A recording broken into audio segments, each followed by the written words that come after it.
Hello friends, പുതിയൊരു promo റിവ്യൂയിലേക്ക് എല്ലാ കൂട്ടുകാർക്കും സ്വാഗതം. അങ്ങനെ ബാലചന്ദ്രൻ്റെ അടുത്തേക്ക് മനു കാണാനെത്തുകയും അവിടേക്ക് ശർമ്മ ഡോക്ടറും മറ്റൊരു ഡോക്ടറും കൂടെ എത്തുകയും ബാലചന്ദ്രനോട് ചോദിക്കുന്നുണ്ട്, മേനോന്റെ വൈഫ് പുറത്തു നിൽക്കുന്നുണ്ടല്ലോ, അവർക്ക് നിങ്ങളെ ഒന്ന് കാണണമെന്ന് പറയുന്നു. വേണ്ട, കൈതയ്ക്കൽ മാളിക വീട്ടിൽ നിന്ന് വരുന്ന ആരെയും എനിക്ക് കാണണ്ട എന്ന് പറയണേ.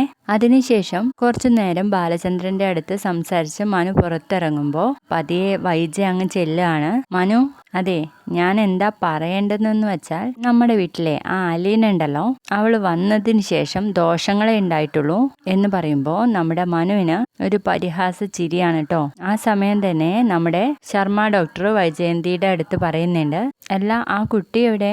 എൻ്റെ റിങ്കുവിന്റെ ഫ്രണ്ട് അലീന. ആ കുട്ടിയെ പോലെ ഒരു സർവന്റിനെ കിട്ടിയതാ നിങ്ങളുടെ ഭാഗ്യം. ആ കുട്ടി ഉള്ളത് കൊണ്ട് മാത്രമാണ് ഇന്നും നിങ്ങളുടെ ഭർത്താവ് ജീവിച്ചിരിക്കുന്നതെന്ന് പറയുമ്പോൾ വൈജയന്തിയുടെ മുഖം ഒന്ന് കാണേണ്ടത് തന്നെ ആയിരുന്നു കേട്ടോ.